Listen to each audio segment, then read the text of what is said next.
In a recent incident in Thailand, a 35-year-old man orchestrated a horrifying plan to eliminate his 66-year-old biological father and 33-year-old sister by luring them into specially crafted steel cases, ultimately leading to their tragic deaths.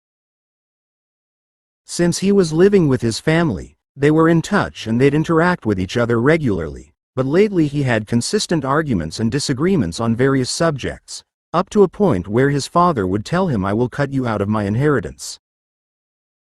Although he was a 35-year-old grown man, who stayed in his parents' house, he didn't like being treated that way, and mainly he didn't like the idea of being cut out of his family's inheritance and belongings.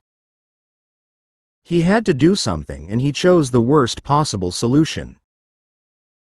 He bought 2 man-sized steel cases with wheels, saying he wanted them for fishing. He didn't use force. Instead, he came up with a plan to make them believe that he was creating some online content and he needed their participation.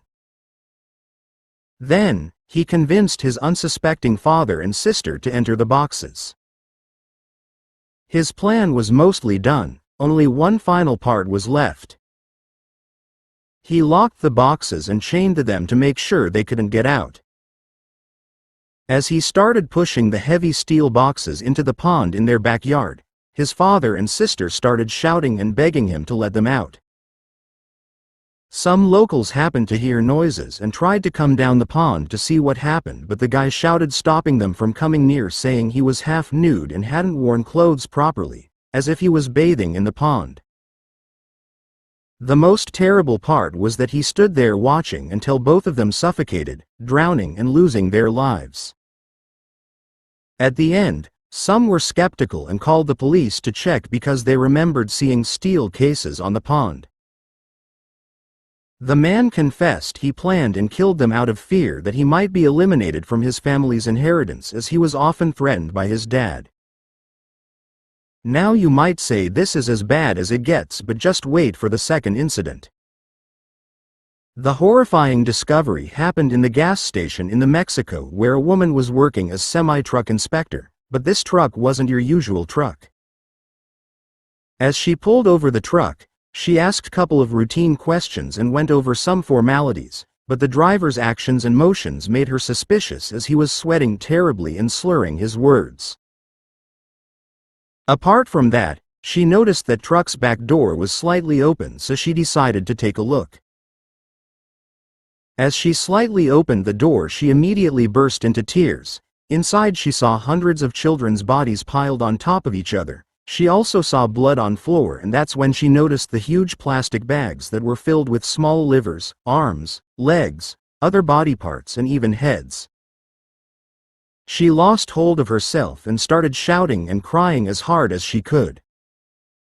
Men from the construction site nearby arrived and contacted police. She was reported to be traumatized even hours after the incident and could barely stand up. As if it wasn't bad enough, it gets even worse, as days after the news were published, her body was found chopped off in a suitcase at a parking lot. Next to her remains there was a message that said, "This is what happens when you saw what you shouldn't have." Next incident takes place when an ex-boyfriend gets high on drugs and grabs his gun. Joseph Castorena had broke up with her girlfriend Jessica Serrano for some time, but they had 2 kids that court had decided to let Jessica take custody of them.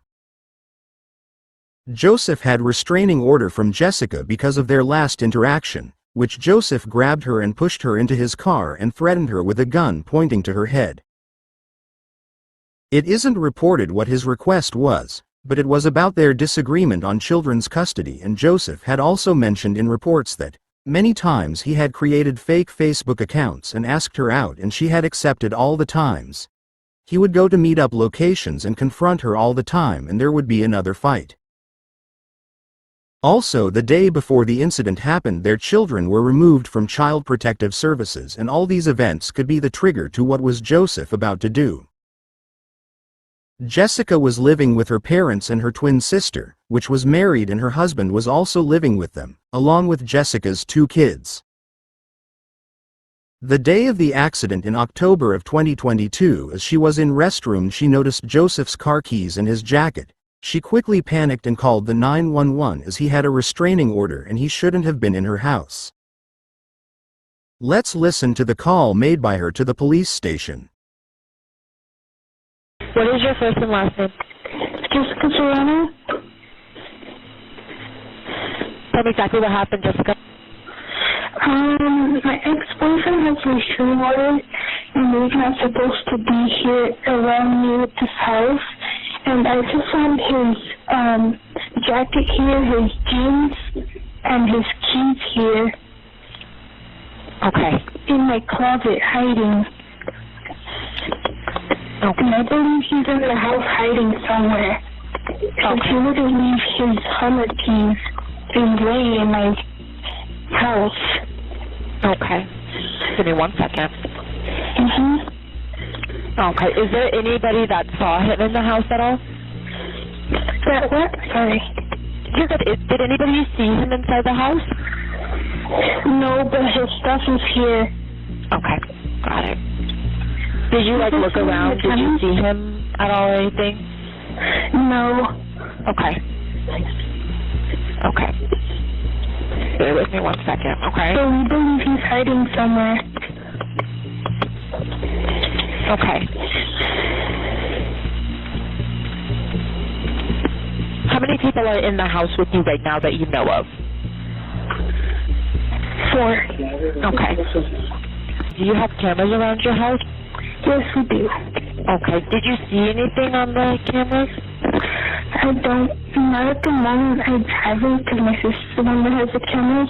But I told her to check, so she wouldn't do that now. All right. Is anyone there experiencing any flu symptoms with an aspect of quarantine? No, ma'am. Alrighty. I do have that in here. Okay, we're going to go ahead and put them out there. If you do end up seeing him on camera or anything else, just give us a call back, but I have it in, okay?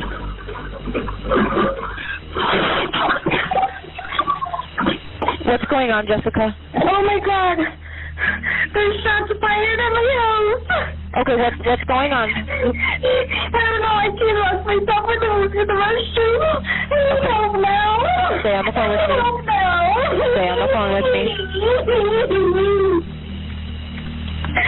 Stay on the phone, okay? Don't hang up. Do you know who shot at the house? No, we don't have to downstairs. Okay. Okay. How many shots did you hear? 4. Okay. Was that another one? Oh my God. Okay. Okay, stay on the phone. Stay away from the doors and the windows, okay? Okay, where is everybody else? I don't know. Okay, Jessica, take a deep breath. I have this in, okay? We're getting them out there. Just stay on the phone with me.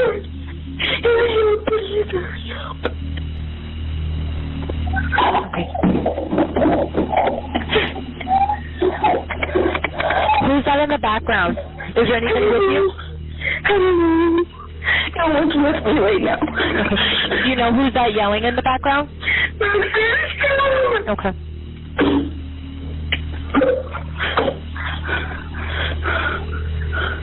Stay on the phone, okay? Which room are you in? Are you in the bedroom or the basement? The first room? Okay. I need you to get down on the ground, okay? Lay on your stomach for me.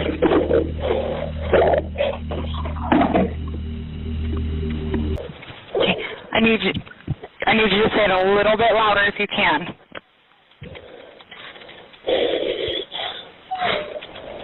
Ma'am, can you say your address a little bit louder?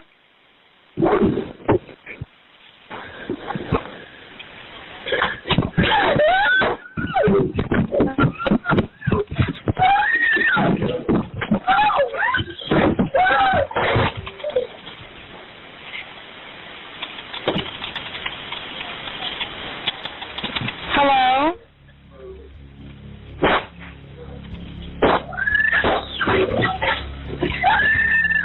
Ma'am?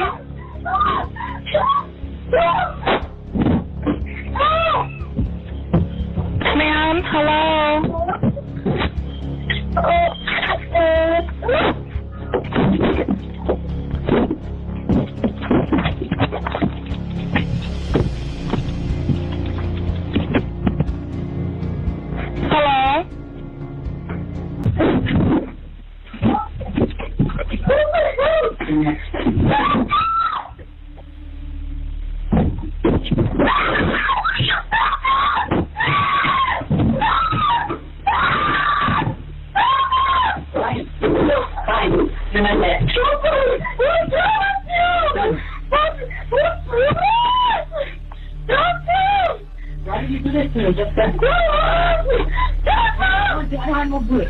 No, Joseph, please! No! What do you want to do? What do you want me to do?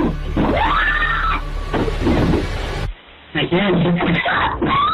What are you doing? No! Then come out and talk to me. Come on, talk to me. Now! No! No! No! Stop it, please! No! No! Stop it!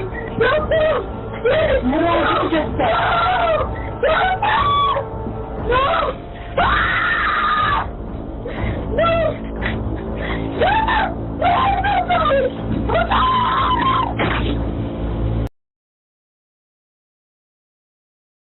Joseph had shot her family members and he also attempted to shoot Jessica, but his bullets were finished so he couldn't. Jessica and Joseph get into a physical fight in bathroom which she manages to push her and run away from the house. Shortly after call ended, a police officer which was sent to that location finds her in street crying non-stop and gasping for air. However, Joseph had managed to escape, which his younger brother and cousin helped him in getaway. They were later charged with association in crime. Joseph had shot and killed Jessica's twin sister by 2 gunshots. Her sister's husband was killed by single gunshot. Her father was laying on floor dead by 2 gunshots. And also an unfortunate family friend which was renting a camper from the family was also shot and killed. But what about Joseph? What happened to him? Because of his large tattoo on his neck and the fact he didn't even change his cut, he was found in Mexico 2 months later by Mexico Police Department. Although he didn't regret his actions and he had told that he had his side of story. It took 2 years for Joseph to come before jury, be found guilty of 4 counts of first-degree murder and 1 count of attempted murder. He was sentenced to 4 life sentences for the crimes he committed.